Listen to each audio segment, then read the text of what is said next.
नमस्कार बच्चों, हमारे चैनल पर आपका हार्दिक स्वागत है।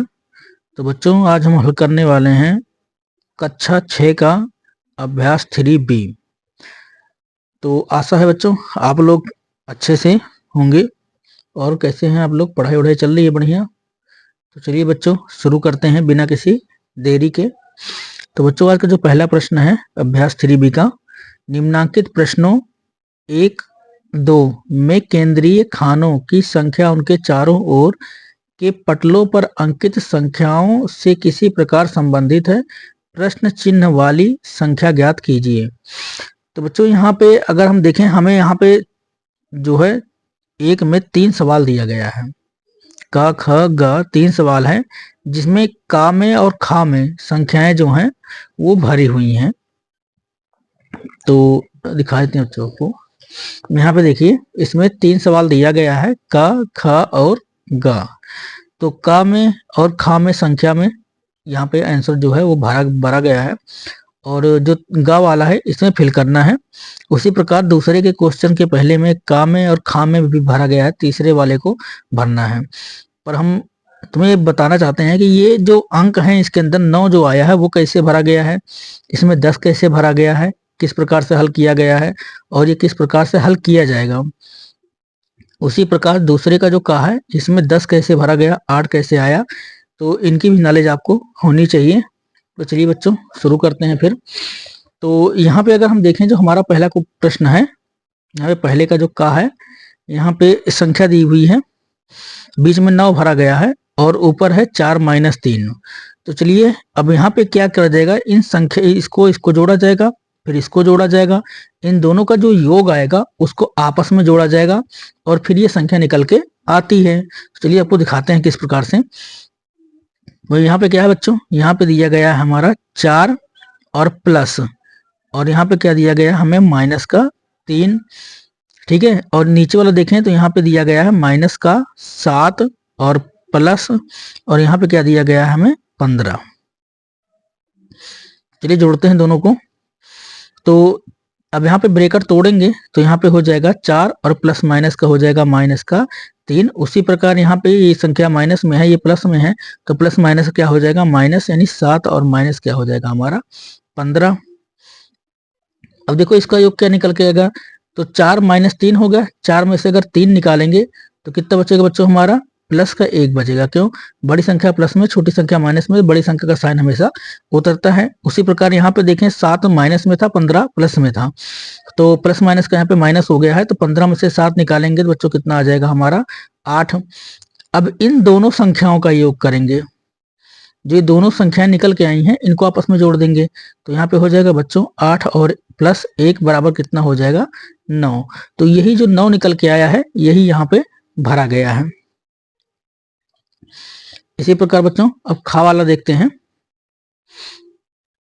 तो जो खा वाला है इसको करते हैं हल।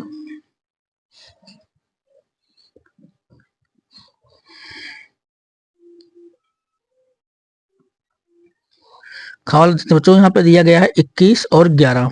तो यहाँ पे है 21 और प्लस कितना हो जाएगा 11 बराबर।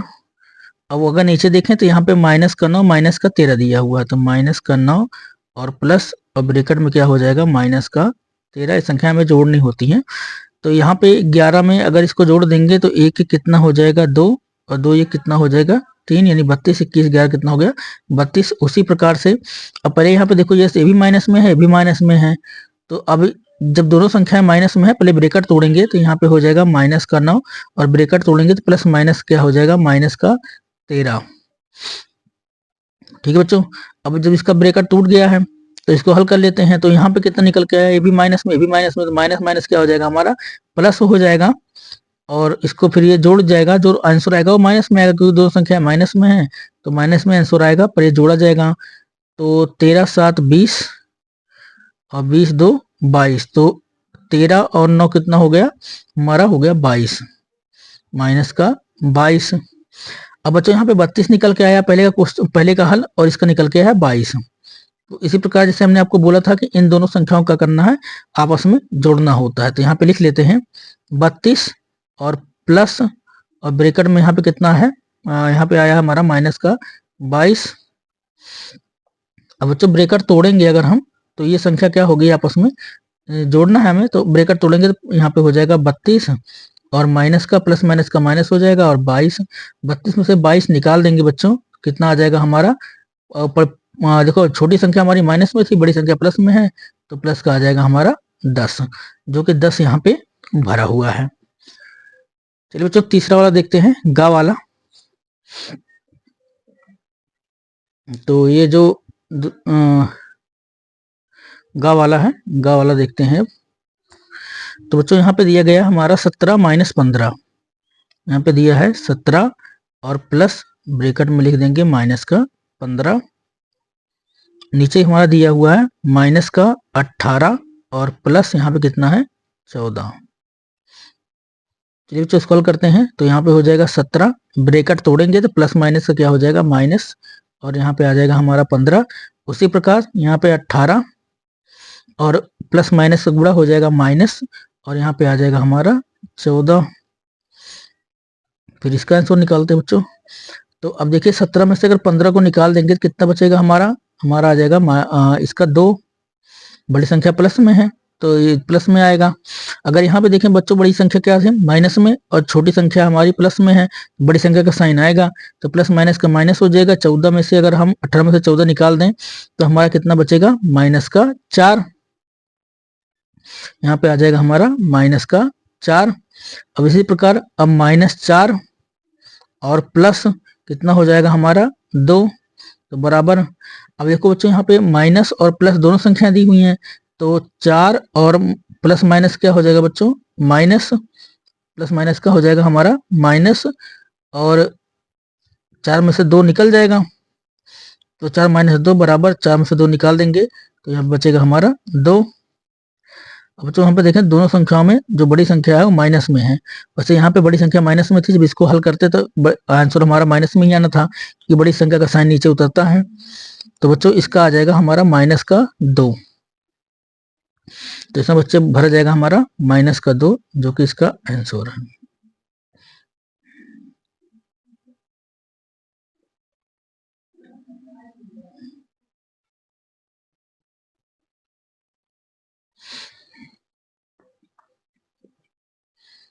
चलिए बच्चों प्रश्न नंबर दूसरे का देखते हैं। तो अब यहाँ पे 10 कैसे फिल किया गया है अब इसको देखते हैं। तो अभी जो दूसरा वाला है बच्चों, इसमें हमें घटा के इसको घटाना पड़ेगा। तो यहाँ पे 15 और माइनस का 3 दिया हुआ है, तो 15 हो गया, माइनस करना है हमें किसमें -3 में। और फिर नीचे कितना है हमारा 19 और माइनस कितना हो जाएगा हमारा 11। तो जब इसको सॉल्व करेंगे तो यहाँ पे हो जाएगा 15 और ब्रेकर तोड़ेंगे तो माइनस माइनस हो जाएगा हमारा प्लस, और यहाँ पे हो जाएगा 3। इसी प्रकार अब यहाँ पे माइनस है, तो अगर 19 में से 11 हम घटा दें, 19 में से 11 निकाल देंगे तो 11 8 19, तो यहाँ पे कितना आ जाएगा बच्चों हमारा 8, और 15 और 3 यहाँ पे हो जाएगा हमारा 18। 15 3 कितना हो जाएगा बच्चों 18। अब जो दोनों का योग है इसमें क्या करेंगे हम 18 में माइनस कर देंगे 8 को, तो 18 माइनस 8 तो बराबर बच्चों कितना आ जाएगा इसका 10, जो कि यहाँ पे भरा गया है।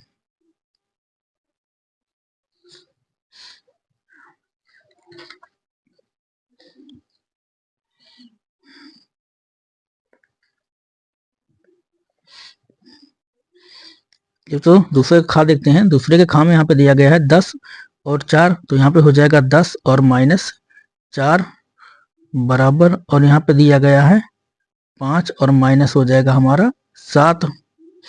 तो 10 में से 4 निकालेंगे बच्चों तो कितना बच जाएगा हमारा 6, और 7 में से अगर 5 निकालेंगे तो यहाँ बचेगा माइनस का 2। तो अब इसको हमें घटाना है आपस में, यहाँ पे हो जाएगा 6 माइनस और माइनस कितना हो जाएगा 2, तो बराबर। तो यहाँ पे हो जाएगा 6, ब्रैकेट तोड़ेंगे तो माइनस माइनस क्या हो जाएगा बच्चों हमारा +2, और बराबर 6 2 कितना हो जाएगा बच्चों 8। तो ही 8 यहाँ पे फिल किया गया है, ये हो जाएगा इसका आंसर। इसी प्रकार अब गा वाला देखते हैं बच्चों। गा वाले में यहाँ पे दिया गया है 12 और माइनस कितना हो जाएगा 5, और यहाँ पे दिया गया हमें 8 और माइनस कितना हो जाएगा 6। तो 12 में से अगर 5 निकाल दें कितना बचेगा बच्चों? 7। और 8 में से 6 निकाल दें कितना बचेगा हमारा? 2। और फिर इन दोनों को आपस में घटाना है, तो यहाँ पे हो जाएगा 7 और -2। तो 7 में से 2 निकालेंगे कितना आ जाएगा बच्चों? 5। तो यहाँ पे हमारा क्या भर दिया जाएगा? यहाँ पे भर दिया जाएगा 5। तो बच्चों हो जाएगा इसका आंसर।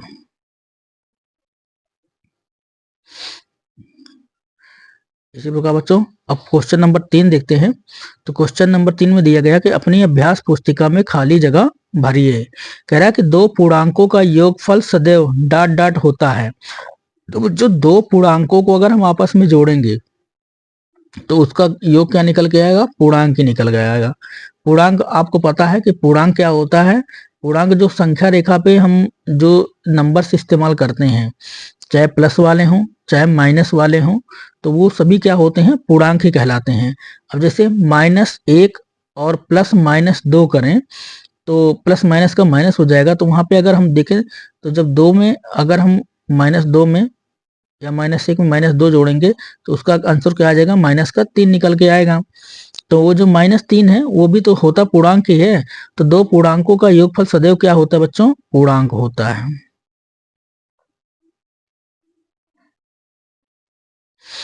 दो पूर्णांकों का योगफल सदैव पूर्णांक होता है। तो बच्चों कह रहा है कि दो धन पूर्णांकों का योगफल, दो धन पूर्णांकों का योगफल ... होता है।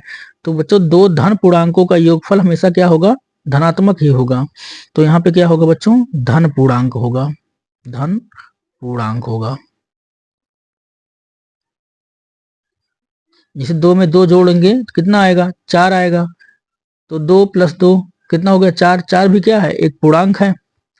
इसी प्रकार बच्चों कह रहा है कि दो ऋण पूर्णांकों का योग, जैसे भी मैंने बताया था कि -1 और -2 को जोड़ा जाए तो उसका आंसर क्या होगा? -3 होगा, क्योंकि दोनों संख्याएं माइनस में हैं तो माइनस माइनस प्लस हो जाएगा, जुड़ तो जाएंगी पर योग किस में आएगा? माइनस में आएगा। तो दो ऋण पूर्णांकों का योगफल सदैव ऋण पूर्णांक होता है। क्या होता है बच्चों? ऋण पूर्णांक होता है, ऋण पूर्णांक होता है। अब इसका क्वेश्चन नंबर 4 देखते हैं बच्चों। तो क्वेश्चन नंबर 4 में दिया गया कि सत्य 8वां असत्य बताइए। कह रहा है कि किसी पूर्णांक तथा इसके योगात्मक प्रतिलोम, किसी पूर्णांक तथा इसके योगात्मक प्रतिलोम का योगफल 0 होता है। तो बच्चों ये कथन क्या है? सत्य है। हमें पता है कि जब हम किसी संख्या का योगात्मक प्रतिलोम ज्ञात करते हैं तो उसका अपोजिट होता है। जैसे प्लस में है संख्या, +2 का योगात्मक प्रतिलोम -2 होता है। जब उनको हल करेंगे तो उसका आंसर क्या निकल के आता है? 0 निकल के आता है। तो ये कथन क्या है बच्चों? ये कथन हमारा सत्य है। इसी प्रकार बच्चों ऋण 0 ऋण पूर्णांक है। तो बच्चों 0 ना तो धनात्मक होता है और ना ही ऋणात्मक होता है। तो यहाँ पे 0 ऋण पूर्णांक है, ये कहना क्या है? गलत है। तो ये कथन क्या है बच्चों? असत्य है। ये कथन असत्य है। 0 हमेशा धनात्मक ही होता है, ना तो 0 में प्लस लगा के लिखा जाता है और ना ही ऋण लगा के लिखा जाता है।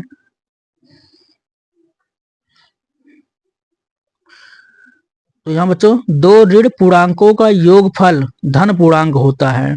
तो यही बच्चों क्या है? हमारा कथन असत्य है। दो ऋण पूर्णांकों का योगफल क्या होता है? ऋण पूर्णांक ही होता है। तो ये कथन क्या है बच्चों? असत्य, ये असत्य है। फिर अगला क्वेश्चन है बच्चों, किसी पूर्णांक और 0 का योगफल उस संख्या के पूर्णांक के बराबर होता है। किसी पूर्णांक और 0 का योगफल, बच्चों किसी अगर कोई संख्या है, कोई पूर्णांक संख्या है या पूर्णांक को ले लेते हैं, मान लो -2 में अगर हम प्लस जोड़ें तो उसका आंसर क्या आएगा? -2 ही आएगा। तो ये कथन बच्चों क्या है? हमारा सत्य है। अगला देखते हैं। तो एक ऋण और एक धन पूर्णांक के योगफल सदैव धन पूर्णांक होता है। ये बच्चों कथन क्या है? हमारा असत्य है। क्यों असत्य है?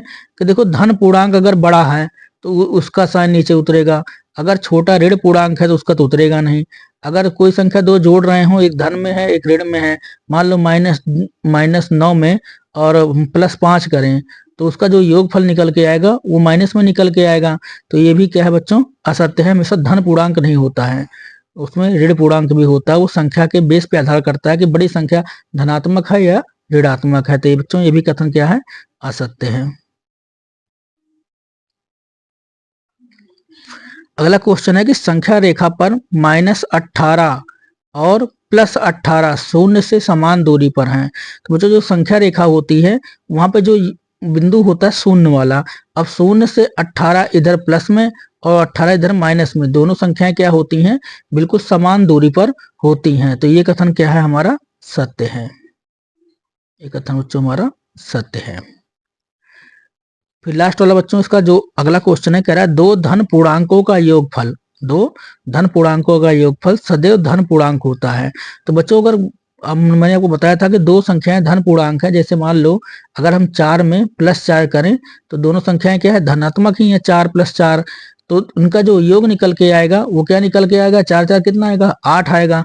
तो 8 तो हमेशा प्लस में ही होता है, जब जिसके आगे कोई साइन नहीं हो प्लस में माना जाता है। तो भी कथन क्या है बच्चों, हमारा सत्य है।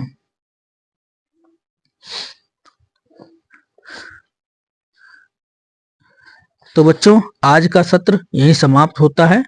अगर आपको यह वीडियो पसंद आया है तो लाइक और शेयर करना ना भूलें, हमारे चैनल को सब्सक्राइब करें। फिर मिलेंगे अगले वीडियो में, तब तक के लिए शुभकामनाएं।